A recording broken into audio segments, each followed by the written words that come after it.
Surf's up, space ponies. Well, if you're like me, and I know I am, you enjoy science fiction. You do, right? Of course you do. Shut up. Alright, so this is the an illustrated encyclopedia of science fiction. This book won the 1996 Hugo Award for Best Nonfiction Book. Isn't that great? Well, yes, it is. So I picked this up like on the discount bin at I think it was B. Dalton in the mall, right? Back when malls used to have bookstores, because I mean, at least like I bought this at Metro Center Mall, which was featured in the Bill and Ted's Excellent Adventure, right? And anyhow, they used to have like really great stores until they changed management, and then they just focused on athletic shoes, and then they got overrun with gangbanger types with the saggy pants and stuff, and then gee, didn't see that coming. Whatever. Anyhow, back when that mall was cool, I picked this up, and I'm so glad I did, because this is a really fantastic book. So 1996, right? So this is I got this when I was in college, and this doesn't have more recent science fiction authors like Alastair Reynolds or Jack McDevitt or whatever. But this is really cool. So check this out. Of course, it's got Star Trek here. It's got the TV. It's got like Planet Stories, like the serialized fiction movies. What is that? Lawnmower Man? Whatever. Science fiction novels, right there. Werner Vinge of Fire Upon the Deep.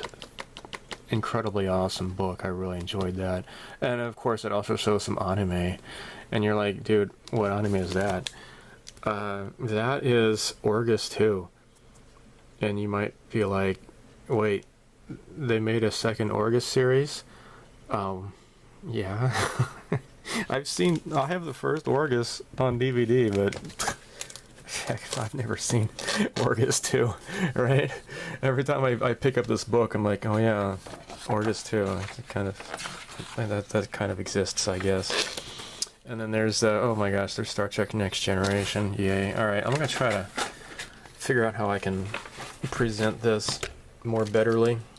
Alright, I guess this is going to be good. Alright, so future visions. Okay, this is like in sections here. Historical context, influential magazines, major authors. This is the best part here. Classic titles, of course. Graphic works, graphic novels, whatever, comic books and crap. Of course, film, which science fiction anymore these days. So much of it is just dumb. It's just really dumb. So yeah, introduction.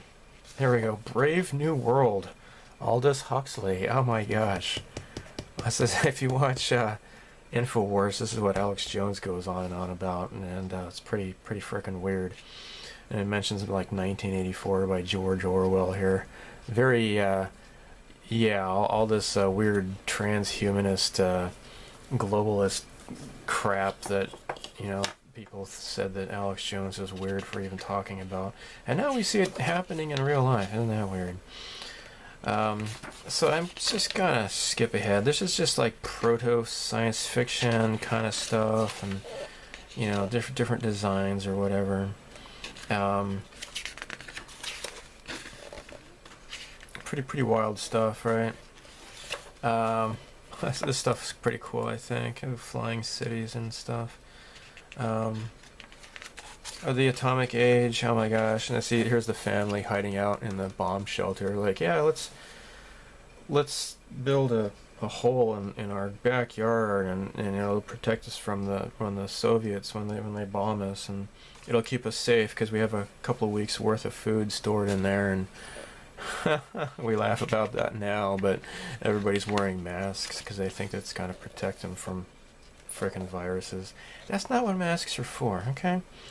So, yeah, in the future, people will look back in the 2020s about how stupid we were about wearing masks and crap like that.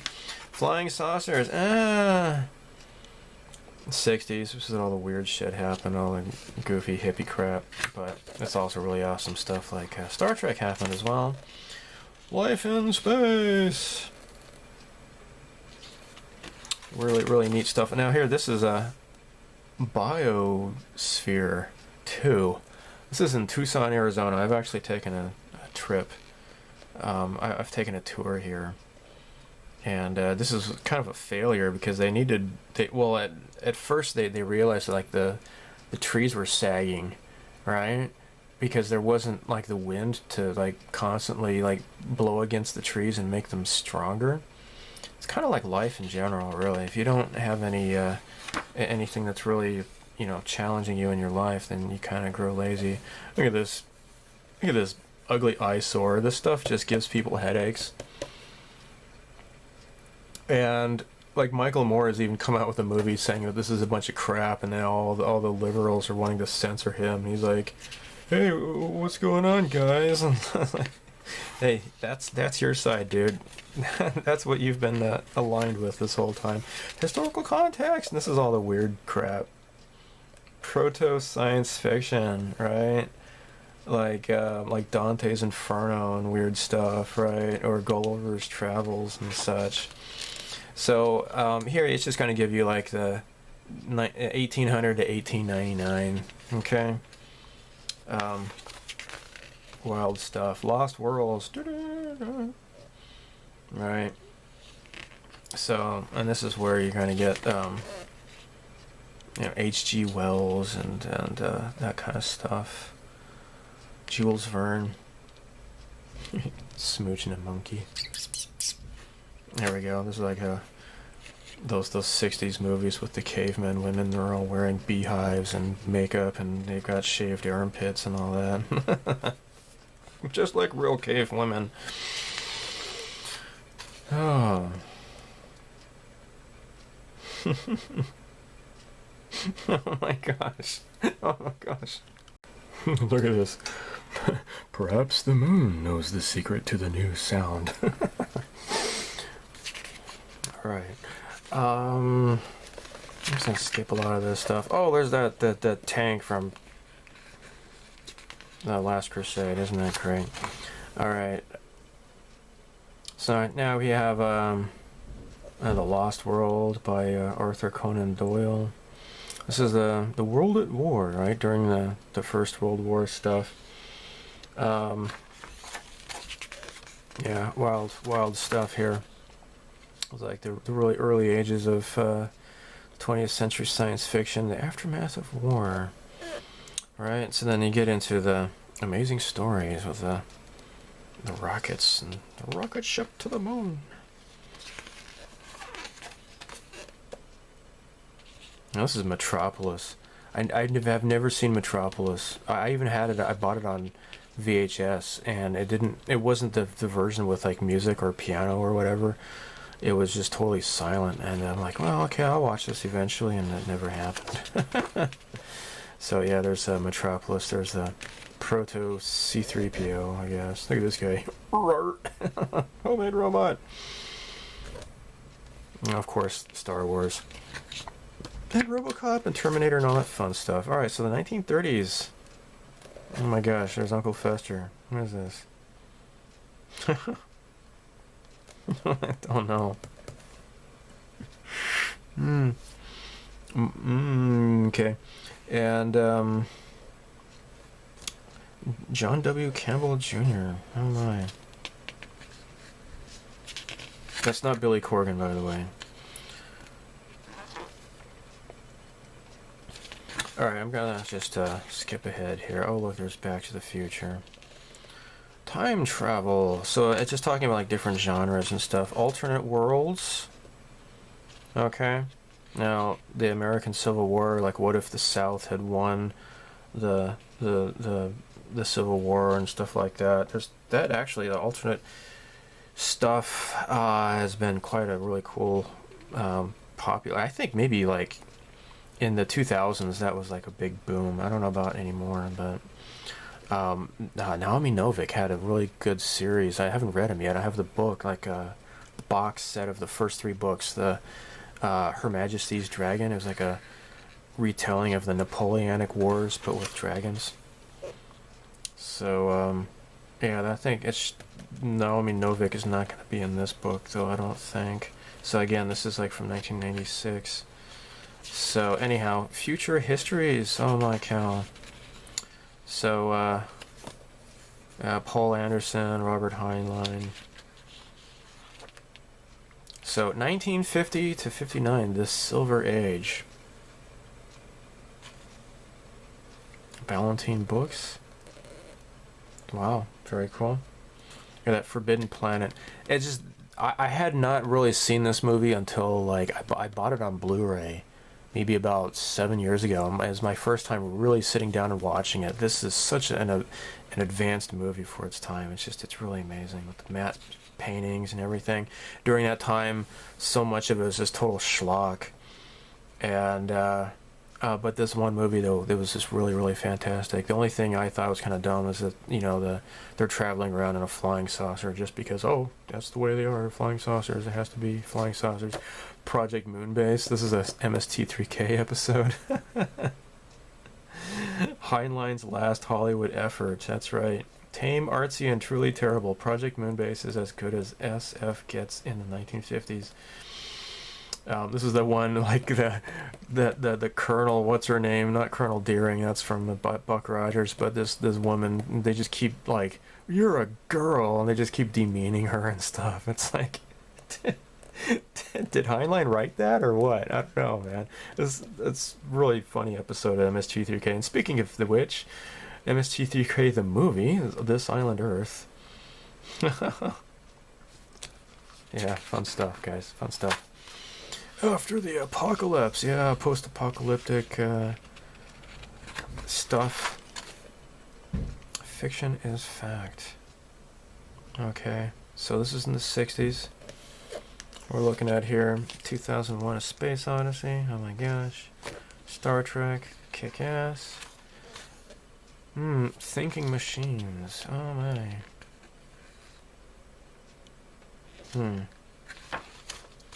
Space Flight. Oh wow, what's this? What is this? It looks like a Star Destroyer type of thing. I don't know what that's from. It says, this unaerodynamic ship would be built in space and never enter a planet's atmosphere. Okay. Whatever. 1970 to 79, Looking Inwards. Of course, there's Star Wars. Boom. Clockwork Orange. Moonbase 3. Huh. City Life. Meh. Other Worlds. Oh my gosh. I remember this. They had this on the Disney Channel. The Supergirl. I saw this so many times, and I'm sure it's dumb. I enjoyed it. And there's Flash Gordon. Oh, Dan Simmons. Alright, this is the second book. Oh my gosh. Fall of Hyperion. Dude, oh my gosh. And of course, Aliens. Love it. Love it. Gender roles. That's, can you see that? See. Yeah, gender roles. Meh.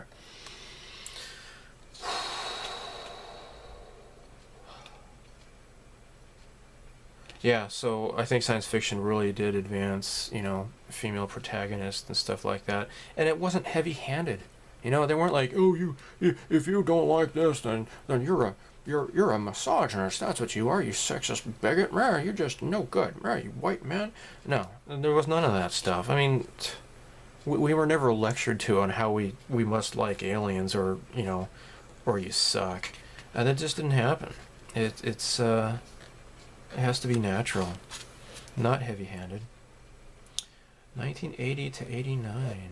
Back to the Future. Dune. There's Patrick Stewart right there. It's great. I like the movie. Oh, The Thing. The Thing. Yeah. Although far from subtle, this version is in fact closer to John W. Campbell Jr.'s original story than the 1951 film. The Thing. Yeah. This Campbell wrote a short story called Who Goes There? Read it. If you can find it, read it. Definitely cool. Definitely cool. But yeah, I've never seen the 50s version of the movie or of the story, but it is pretty close. And it's been a while. It's been like freaking ozone layer. It's been a while, but yeah, check it out. Arthur C. Clarke, yay. Dude, Blade Runner. Nice. Nice. The cyberpunk years.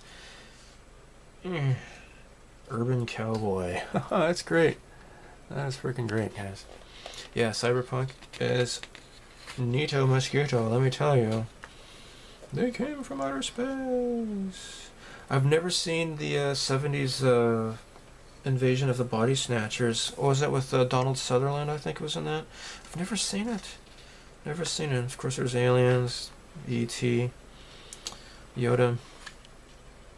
Yeah, this is it, right? Body Snatchers. Oh, this is the 50s film. Gotta see the new version, though. That'd be great. 1990 to 94, facing a new century, and of course, we didn't get much, because this book came out in 96, so, yeah, Demolition Man, that was fun. Oh my cow. Alright, so, this is still in the historical context, the Red Planet, etc., etc. Influential magazines, astounding stories. I had a whole bunch of these a friend of mine gave me. These old vintage magazines. I think I just ended up tossing them because they were like in really bad condition. Like the covers were falling off. I could not have sold it. But when I was in high school and in college, I had a subscription to Analog. So, Omni. Look at that. There's the Giger's, H.R. Giger's artwork there. That's great. Isaac Asimov's science fiction. I had a few issues of that as well. I never got around to. I had a poem I wanted to submit to that, but I never got around to submitting it.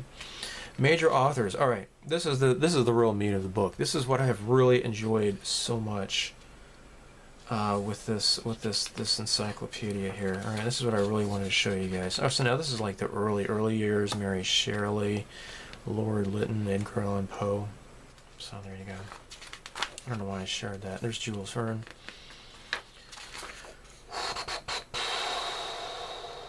H.G. Wells. Great stuff. Alright. Now we're into the 20th century. I've never really gotten into like the really super early stuff, right? Edgar Rice Burroughs. Gernsback, Hugo Gernsback. Wow. And this is where the Hugo Awards, right? And this is, this book got the Hugo Awards named after him. Okay. Alright. This is where things start to get a bit interesting.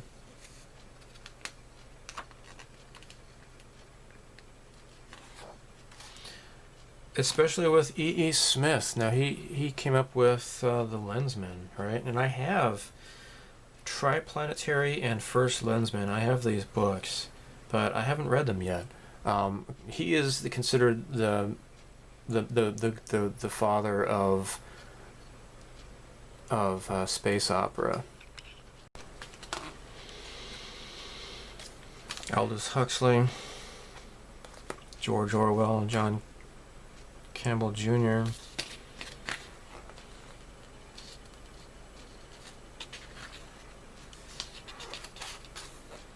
Robert A. Heinlein. I have to admit, I have a bunch of his books, but I haven't read them yet. Loser. You're a loser among nerds, Greg. Or Steve, whatever your name is. Yeah, that's right. Alright, so 1950 to 54, a bright new age. It's interesting, they're not treating the 50s as like all one decade. They're cutting it in half here, right? So, yeah, so now, I guess that's just by, yeah, the next page, the established genre. So this is where science fiction kind of becomes more, oh my gosh, look, it's Daft Punk.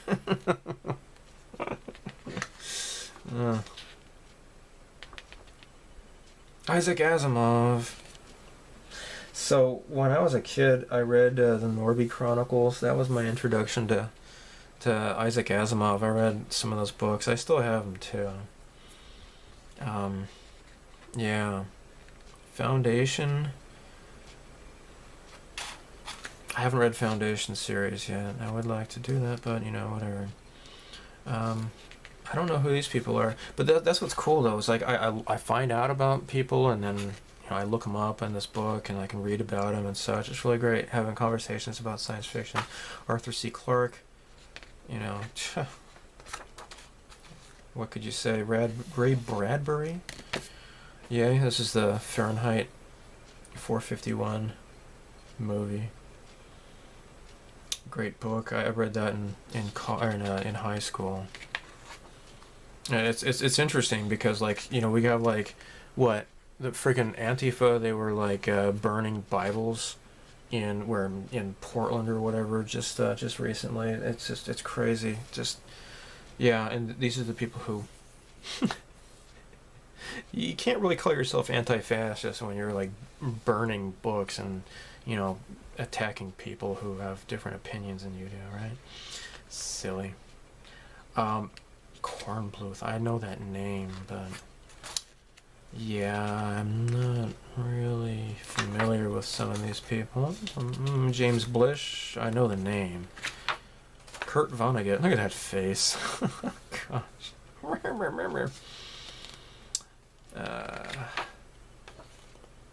Paul Anderson, I know the name. I know he's a big name, but yeah, you'd have to just read this. The Technic History, Brainwave. Yeah, I'm not familiar with any of those. Not familiar with any of these. Oh, and now we're in the 60s. Yeah. Okay. The future is now. Larry Niven.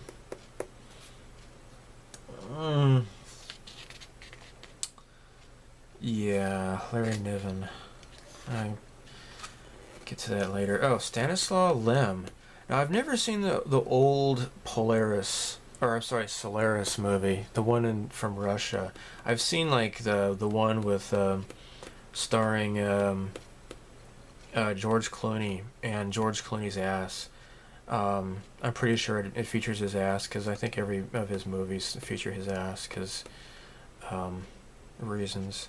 I like that movie, but I don't know how close it is. I've never read the book or anything like that. But yeah, I like that movie, but whatever. I'm interested in seeing the original. Brian Aldiss, I know the name. Yeah, I don't know these guys. Philip K. Dick. Oh gosh, yes. Yes. And fairly recent, within the past 15 or 20 years or whatever, there's a movie called Moon. And what's his name? The kid raper. Kevin Spacey. He plays the voice of the robot in the movie. But that movie is very in tune with Philip K. Dick, and especially Blade Runner and such. Moon, I would really recommend watching that movie if you haven't. That was really great. It has the whole questions of who am I and where am I from and is this real or whatever. Here's Frank Herbert. I have Dune. I have the book. I have not yet read it. I've seen the movie. I've seen the sci-fi series, the mini-series. I've never read the book though. I hate admitting that, but it is. I really do want to get to reading that. Harlan Ellison. His name, I know. Oh, I have no mouth and I must scream. Yeah, that's probably what I'm probably most familiar with his name. But again, I haven't read that. I know it's a short story, I guess. But yeah, Larry Niven. So I was told you got to read Ringworld. Oh my gosh, Ringworld. And I read it, and he's really good at just describing how fantastic Ringworld is, but the actual story And especially the characters. The characters are just like, you just want to punch them.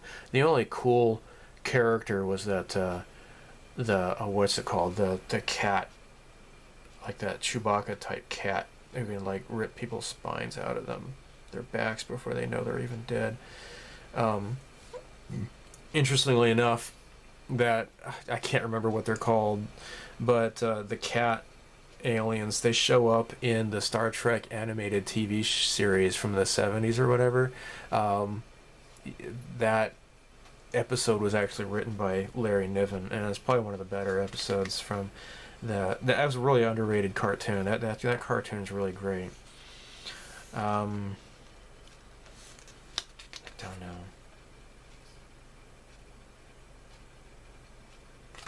Damnation Alley was substantially unlike the book. I've never heard of it. Don't know. Marion Zimmer Bradley. I know the name. Sorry, I know she's pretty famous, but yeah. Can't know everybody, I guess, right? So into the 70s, the next generation. Dun, dun, dun, dun, dun, dun. And the absorption of SF. And this is when I think science fiction started becoming really slowly taken seriously, I suppose. Let's move on here. So Ursula K. Le Guin, Wizard of Earthsea, fantastic. I know they had a stupid sci-fi channel miniseries of Earthsea, and they whitewashed the cast. It's like, if they want to be like really genuine to the book, it should be like maybe Native Americans or black people or some other as the all of the actors. But they hired a bunch of white people to play the parts. It's silly. It's like, it goes both ways. It's like, if somebody, if it's Johnny Storm from Fantastic Four, don't make him black. Just make him look the way he's supposed to look in the comics instead of making a statement, right? Because you look at it the other way with its the Earthsea or the Avatar movie. What was that, The Last Airbender? It goes both ways. Just stop it. Just stop it. The one like comic book to movie adaptation where they actually really look like the cartoon or the comic book characters were the Scott Pilgrim versus the World. The only one who didn't look like it was actually Scott Pilgrim himself, the main actor. Everybody else, they really looked the part of their comic book counterparts. But anyhow, don't know any of these guys.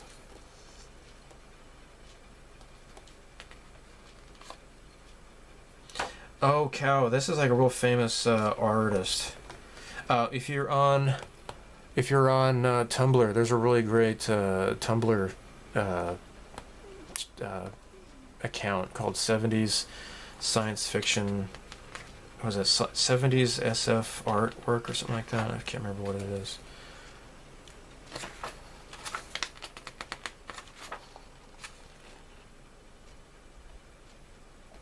Vonda N. McIntyre.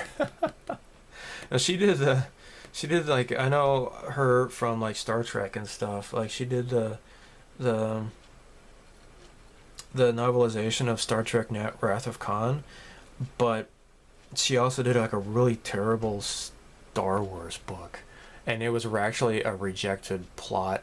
I think it was called the Crystal Star, I think it was called. And I never read it, but from what I understand, it was like a rejected Deep Space Nine script. And so she just turned it in. She just replaced the characters with, like, replaced Cisco with Luke Skywalker, and there you go. I've heard it's one of the most terrible of all those the old EU. Anne McCaffrey. So yeah, this is science fiction, but it sometimes it kind of crosses over. Like the her Pern series, she insists that it is science fiction because it's like on some old colony planet or whatever. Here's George R. Martin. Oh my gosh. And this is before he got into the whole Game of Thrones stuff, right? This is what he's really known for anymore. Well, maybe his early stuff is great too. I would not know, but he did make it to the list here. Um, Again, this is from the 70s, right? Uh, it's one of those shows where everybody's like, "Oh, you got to see it, you got to see it, you got to see it," and then the ending is sucks, just like Lost or something. And I guess he kind of got bored with it, and it was just getting too big for its own good. And then I guess the series kind of went past where he had actually written the books and got ahead of itself and whatever. Body Snatchers, Millennium. I remember that movie. Oh my gosh, he kind of looks like Crichton from Red Dwarf. It's funny. Huh. Millennium. Gosh, yeah. Who was that? That was like a Chris Christopherson or something like that. 1980 to 84. A new age of SF. William Gibson. Yay. And merging streams. Oh, but don't cross the streams. Right? Right. Greg Bear. And I've maybe read a short story or two of his. Orson Scott Card. Of course, Ender's Game. Fantastic. I have never bothered watching the movie because the movie just completely just ruins the premise of the... Because, like, in the book, the kids don't know that they're actually making decisions for the actual interplanetary war. They just think that they're doing, like, training exercises.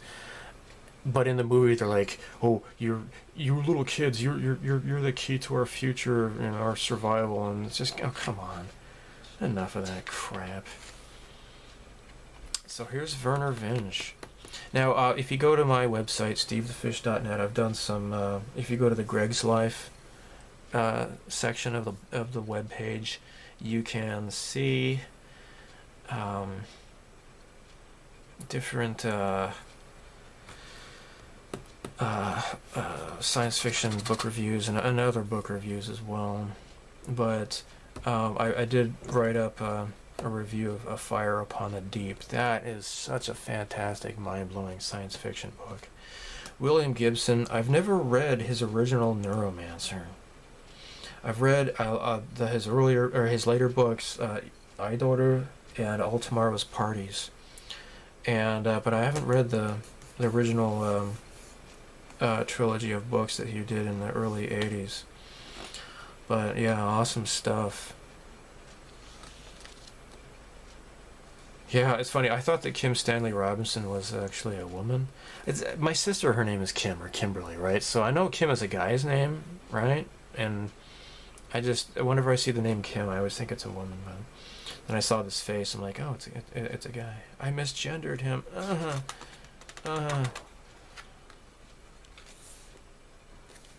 Bruce Sterling.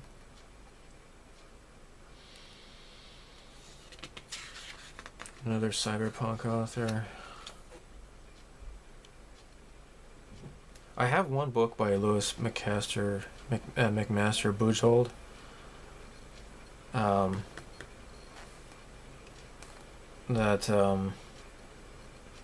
It's in that series of Miles, yeah, one of those Miles books. I haven't read it yet, though. A friend of mine gave that book to me.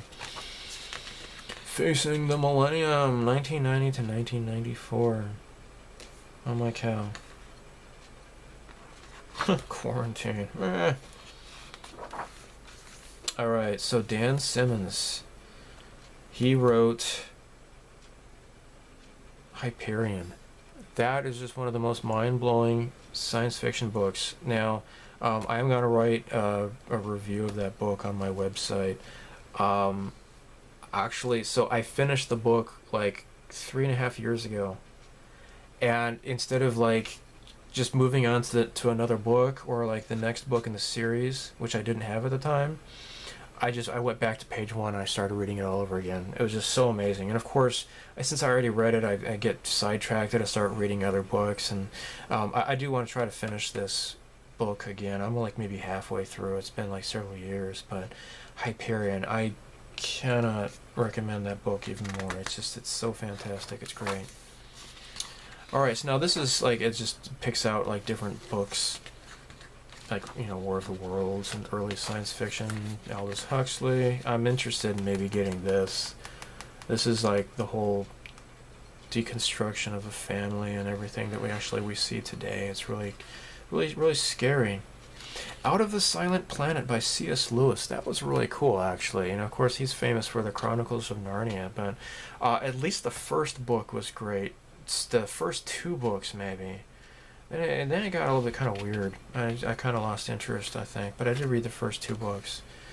Yeah, Doc Smith. I, Robot. Never read it. I have read this, though. This is great. Lord of the Flies. Oh, my. Children Escaping a Nuclear Holocaust.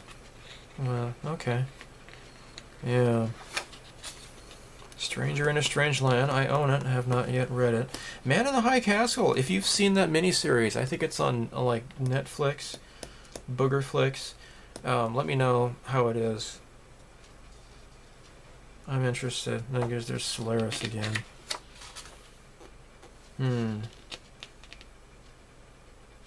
Ursula K. Le Guin again. She's great. It's way better than Harry Potter when it comes to, like, you know, the wizard school kind of stuff. It's really great. And I know that they did a Earthsea book.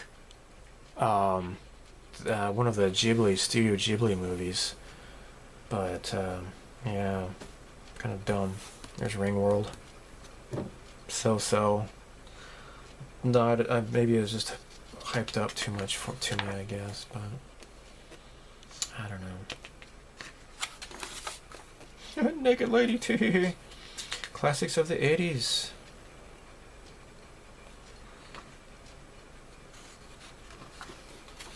Hyperion. Dude. Hyperion. Neuromancer. Islands in the Net by Bruce Sterling. I recently purchased this off of Amazon. It's still on its way. Ender's Game. Great stuff, guys. Yeah. Classics of the 90s. Red Mars. Yeah, that whole series. I've heard it's really great, but I don't know. The Difference Engine by William Gibson and Bruce Sterling. This is like a what if Charles Babbage had, you know, completed the computer that he tried to make, and, you know, what if that had happened? And it's like the whole steampunk, you know, like a Victorian age with like internet and stuff like that. It's really cool. Yeah, Fire Upon the Deep, Werner Vinge. Very, very awesome. Just it's one of those books where, like, you get like halfway through it and you have to just end up starting it all over. Because you're like, oh wait, okay, I'm starting to finally get this, and then you start over from the beginning, and then you give it another shot. That's how this book is. It just really, really challenges the way you think, right? Really cool stuff. Graphic Works. I wonder, actually, what? I wonder if that Mobius is in here. I forget. I really want to get that. That's called the Long Tomorrow or something like that, where which of course inspired Blade Runner and Akira as well. Oh look, there's Akira. You know, why couldn't they have put this on or Yamato put that instead of Orgus 2 on the Appleseed? Cool stuff. 2001 Nights, Galaxy Express. That's great. Leiji Matsumoto. There you go. And then film movies. Look at that. Anyhow, I'm just gonna skip ahead here. There's Flash Gordon and stuff. Films of the 30s, blah blah blah. Films of the 50s. There's Silent, or the Forbidden Planet. This Island Earth. Yay. Outer space. Big Brother's watching you. Yay. Fantastic Voyage. I want to see that again. Oh my gosh, there's Doctor Who and the Daleks. Riff Tracks did this movie. I got this. I downloaded it from a Riff Tracks. It's great. Hilarious stuff here. Oh my. Love it. Great stuff.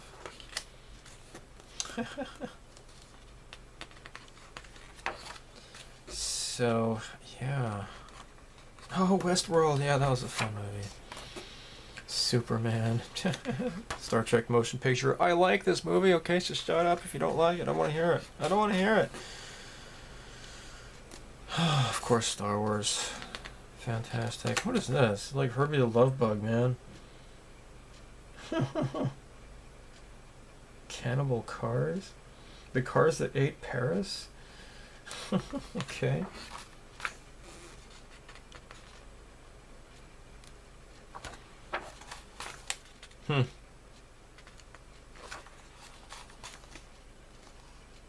Earth girls are easy. Yeah. Blade Runner. I love it. Yeah, that's right. That is a lawnmower, man. Oh my gosh. Bill and Ted. Oh my cow. Alright, so television V. Don't worry, dear Pamela. I'll do my scientific best to command your fleet. Mork and Mindy. Oh my. That's great. Red Dwarf. Nice. Nice. Yeah, great stuff. Look at that again. Orgus. What? That's the Orgus 2. It's not even Orgus. It's like, dude. Whatever. Whatever. So it's got, it lists Macross on here. It's got like other crap. So European and Japanese TV. Isn't that great? Yeah. And there's that. That's it. So I really get the most out of this with the science fiction authors. That's probably the best part of this book. But anyhow, if you've made it this far without getting bored, then that's great. Because if you did get bored, I wouldn't blame you. Anyhow, thanks for watching. So as always, live long and prosper. May the force be with you. So long, and thanks for all the fish. Watch for snakes. Bye.